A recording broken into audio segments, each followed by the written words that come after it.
So today I'm going to share my opinion of a brief view of Chinese and global mobile game markets. So let's start. So today I'm going to share three topics: a brief view of global and Chinese mobile games in Q1 of 2020, popular games in Chinese and global markets, and also the development of TopOn's mediation platform for Chinese and global markets. So let's move to the first part. So we can check the two charts. The total estimated revenue of global mobile games in App Store and Google Play has reached 6.17 billion in 2019, which has increased 40.8% compared with 2018. Chinese Android App Stores are excluded, of course. So therein, App Store contributes $37 billion, which accounts for nearly 60% of the total revenue. Based on the comprehensive analysis of Chinese third-party Android app stores, Appendix predicts that the global mobile game market will reach $100 billion in 2020. So, from these charts, you will know that action game is the most popular type, which can get lots of in-app purchases, like PUBG Mobile and Green Free Fire. In fact, hypercasual games are also very attractive.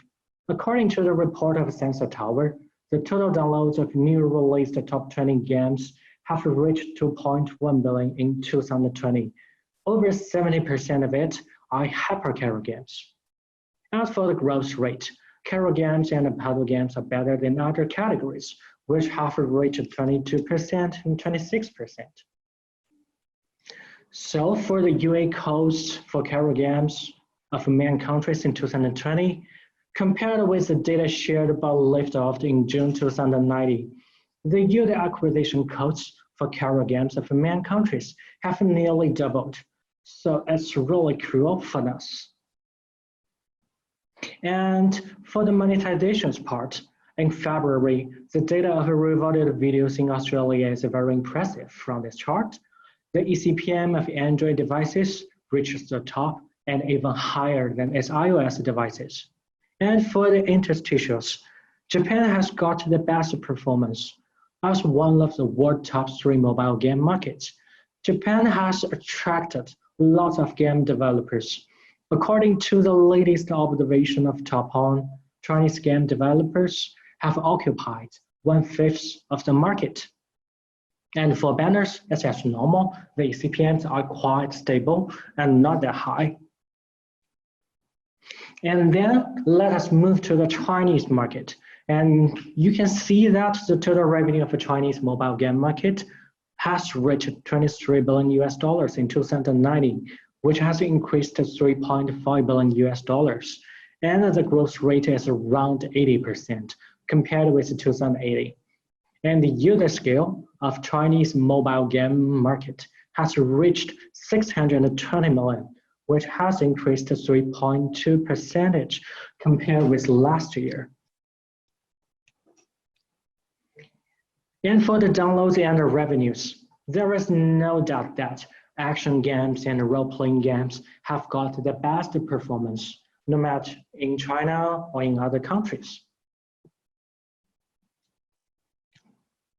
And also for the cost and eCPMs, and compared with other tier 1 countries like the US, Australia, Japan, and Korea, the eCPMs of casual games in Chinese market are similar. However, the cost for user acquisition is much lower, which indicates that the ROIs have an enormous potential in China. So let us have a brief summary.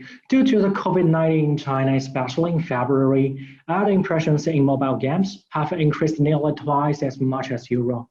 Although the eCPM of rewarded videos has decreased a little bit, it does not affect the final revenue a lot. During this period, lots of users were on the self-quarantine, which made big contributions to mobile game developers. No matter casual and hypercasual games or mid-core and hardcore games, they all attract more users who generate massive revenue. And the US market is still the most attractive area for global game developers from the data we shared above. Even though the Chinese market has lots of potential, it needs stronger localization. So for most publishers, they prefer to select the US market, especially for casual game developers. The more market share they gain in the US, the higher influence they will make even around the world. And pertaining to the Japanese market, it has the highest cost for user acquisition. At the same time, we have got a considerable profit of the in-app purchase rate and amounts. Especially for hardcore game developers, this market has a huge potential, even for casual games. They still could find a way to live and develop.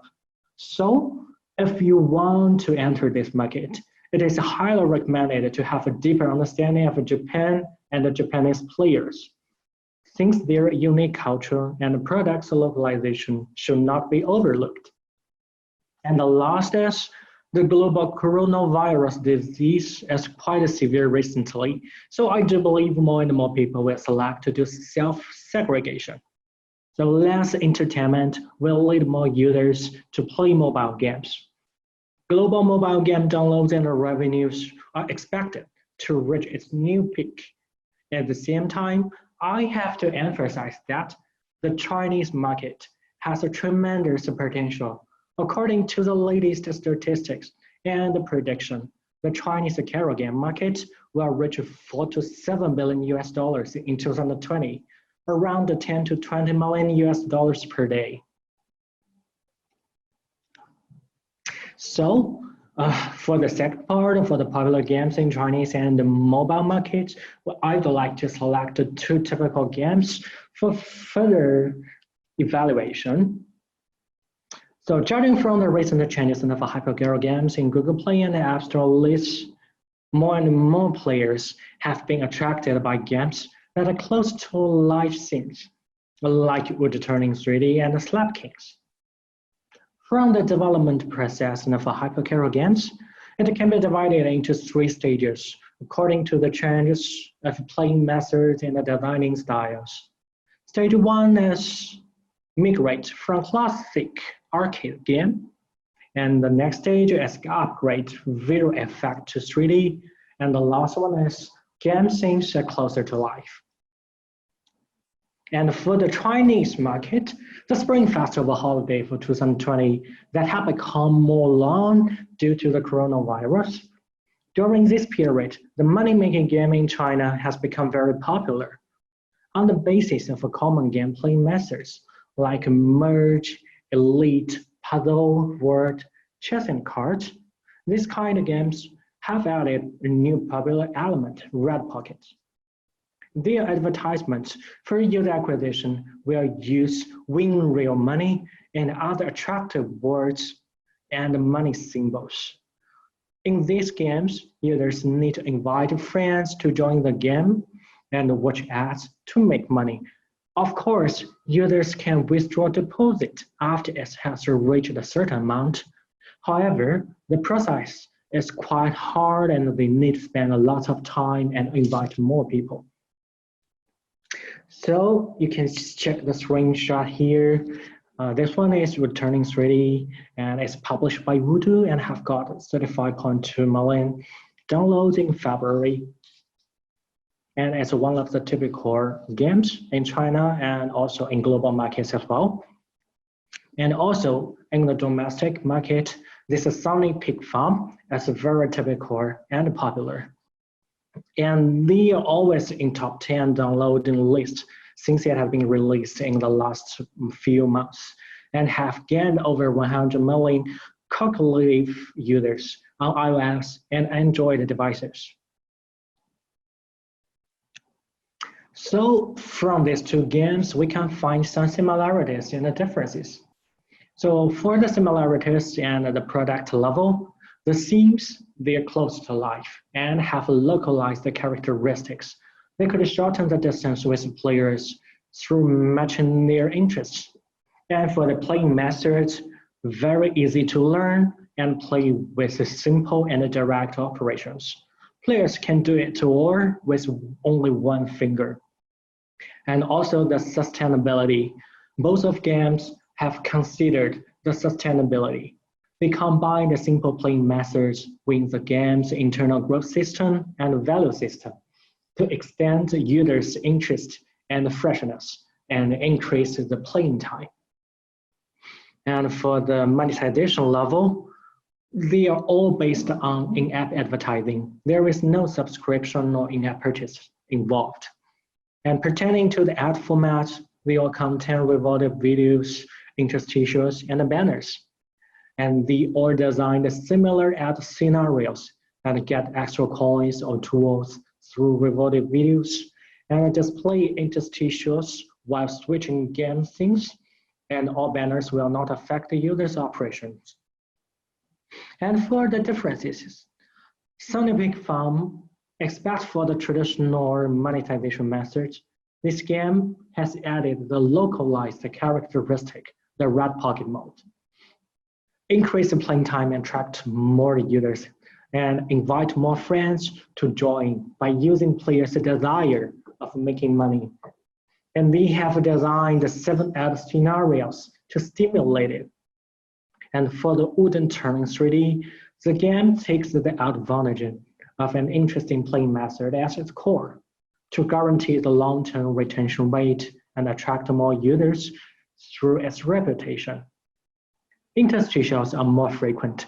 Users will watch 2 to 3 advertisements while completing one entire sculpturing process. And furthermore, the cross-promotion feature has been added to acquire more free new users for their matrix games. So from the 2 games to 2 entire different markets. So the similarities we can find from the product part is a straw shows which way the wind blows. Themes are closer to life, which are more attractive for both Chinese and global markets. And the simple operations and easy playing methods can quickly chase and keep users. The value of players can be further explored through game numerical control and sustainable scenarios. And the good games will become popular around the world. Take Voodoo Suit Turning 3D as an example. It's very popular in China as well. So a local distributor has published in Chinese app stores on behalf of Voodoo, and they have gained a lot of profit as well. And for the monetization part, as for the deadlines of in-app advertising scenarios and formats, they are quite similar with each other in both Chinese and global markets. The way to gain users for matrix games through cross-promotion could be widely used as well. And for the differences, the localization is the most important part. So, of course, the requirements for casual and hyper-casual games are lower than mid-core and hardcore games. One point should be noted that the localization is not only limited to the product itself. It also contains, the first one is the policies in the local app stores. And in China, we all know that the government will control the key parts of the game distribution process. And also, there are various app stores for Android apps except Google Play. And for the user accreditations part, different app stores have their own UA channels. And even for the open market, the ways and the channels to gain new users are quite different than non-Chinese market. And for the monetizations part, need to select the best local ad platforms. And furthermore, local ad formats like the splash screen ad will help publishers to increase their revenue further. And now I'm going to share some brief information about the Chinese market. The first one is the roles from the Chinese government. So I do believe that a lot of guys have heard here before. In China, the government controls the key parts of the game distribution process. And all mobile games must be licensed software copyright and game license before they can be officially released. The complexity of the game will affect your game approval time. And for a lot of overseas companies, the approval time is usually more than 3 months. and because it takes a certain amount of time to find a local company to cooperate with. And the other one is the unique publishing ways. Unlike most of countries, the approval of Google Play and App Stores, it's not enough to publish a game in China. Thus, a huge number of third-party applications markets are there for users to download. Most of the third parties, especially for the huge ones, have their own rules like different packages, SDKs, payment APIs, and even advertisement source supplies. So the last part is I'm going to share more information about the TopOn's mediation platform for both Chinese and global markets. So not like other simple mediation, TopOn is a comprehensive mediation platform which can support both Chinese and global platforms and can help developers to maximize the ad revenue in different areas. And for the advanced features, we do support word following, A/B test, cross-promotion, head bidding, segment, and multidimensional data. And furthermore, TopOn offers two sets of data. Except for the original data from the ad platforms, TopOn offers its own data for comparison. They could help publishers unify statistical standards from different ad platforms and set operation strategies objectively. And furthermore, beyond pure monetization, publishers can get access to a deeper understanding of their apps from TopOn's dashboard and reports, like the ad LTV and the user level reporting on DAU, app, and engagement rate. And furthermore, we have open source and offer open APIs, since the open source can be more transparent and secure to show you all what we have and can protect your rights. And right now, for the open APIs, we do support two modules. And for the data API, you could get monetization data and device level data, which can help you to calculate the ROIs from various channels after combining with the UA data and the marketing APIs. And for the management module, especially for the operation APIs, you could do app and ad placement management and also waterfall management. So thank you. So that's all for my today's sharing. So I do believe I have shared some useful information for you for both Chinese and global markets. And I really appreciate your time. Hi, Harry. Thank you very much for that. Fascinating overview of the Chinese market and how TopOn works and the local trends. I was fascinated by the popularity of the wood turning game. We've got a couple of minutes actually, and we haven't got any questions from the audience. So I will just suggest to people that if you do want to ask Harry a question about the global and Chinese markets, please do drop that into the Q&A box at the bottom there. But Harry, I'd just like to ask you something, if you don't mind. Could you tell us a little bit more about the red pockets mechanic, please? I thought that was very interesting, but just my own personal experience, I couldn't quite get my head around how that works. It seems to be something perhaps unique to the Chinese and Asian markets. I can't quite think of an equivalent in the games that I play. What's the mechanic there? How do red pockets work? Yeah, actually, the red pocket is one of the most traditional way during the Spring Festival. So, in China, during the Spring Festival, the parents and also the friends will give red pockets to the children and also the other guys to show their best wishes. So it's a very traditional way to show the Chinese traditional culture. So the red pocket can be quite popular and attractive for Chinese users and players. So especially during the Q1 in 2020, a lot of game developers have found this chance and added red pocket elements to their applications and games. So more and more Chinese users will find it's very interesting to do it, and even in the games. So it combined the traditional Chinese culture and the latest the game industry and also the games, so which have gained a lot of users and profit. Great, thank you. You also mentioned there about the certification process that takes place. I know that a couple of years ago, it was incredibly hard to get a game published in China. It it was stopped. You know, the process of application was unavailable. What's the situation like now? Has it become much easier to get a Western game published in China? What's the kind of general thinking about that? Yeah, actually, maybe no. Since you can be divided into two parts. For the in-app advertising games, and I think it's much easier for game developers to get the copyright. But sometimes for overseas companies or developers, it's quite hard for them to find a proper way to do it. Since you need to do the application on the official website, but sometimes it's not very user-friendly to foreigners. And if you want to do in-app purchases in China right now for games, I do believe that it's still very hard for game developers to do so. So that's the reason why right now there is still a lot of casual games and hyper casual games only doing in-app advertising. And the red pocket mode I have mentioned previously is another way to increase advertisements display.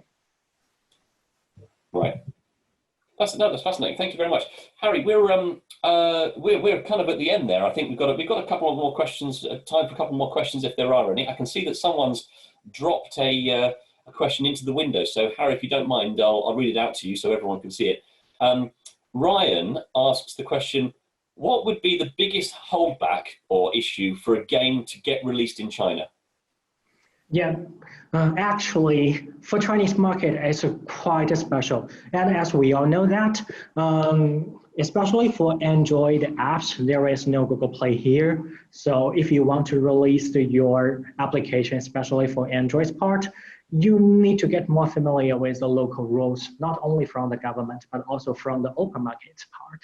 And as I've mentioned previously, for the user acquisitions part, you need to find the correct channels to do user acquisition. Although the cost is much lower than other countries, but the channels are quite different. And also for the monetization part, if you have not got the license, you need to do in-app advertising. So you need to select and cooperate with more local ad platforms, which can help you to do monetization and increase the ROIs. So I think the biggest issue or the impact is you need to find a better way to do localization, and you need to know more about the market, find the best channel, the best ad platforms, and also the best partners to cooperate and help you to do all the license and the copyright. Great, thank you. Ryan, I hope that answered your question. Another question's coming, Harry, from James here. I'll just pass that on if I may. What is the biggest mistake, excuse me, what is the biggest mistake that Western developers and publishers make when trying to bring a game to Asia? Oh, may I beg your pardon, sorry? What is the biggest mistake that developers and publishers make when they try to bring a game to China? Yes, a lot of game developers may think the Chinese market is quite easy to enter. So most of them are going to release the application easily, maybe sometimes just to release on the, for App Store as an example, just select China as one of the market, and they think the game can gain the users worldwide. But sometimes they have overlooked the localization and also the environment here in local China. So sometimes the common ways are not usually used for Chinese market. So they need to find a typical or classic another way to do the publishment here in China. Are there other pitfalls like getting to know the local user interface conventions, for instance? Do games have to be localized? Do people often get that wrong, the way that games are localized? Mm-hmm. And I'm just wondering, is sort of poor translation and localization a common pitfall, and how do people overcome that? Yeah, actually, the translation is important, but it's not the key part for the casual games and hyper casual games. So just I have shared in my presentation, just like the Returning City by Voodoo, we have not translate the language. But I think it's also very popular here in China. So for casual games and hyper casual games, the plain methods are quite easy, and the users can do it easily, and sometimes only use one finger to complete the all process. So the localization for the product itself sometimes is not that important or necessary for this kind of hypercarrier games or carrier games. But the other ways to do the public payment is more important.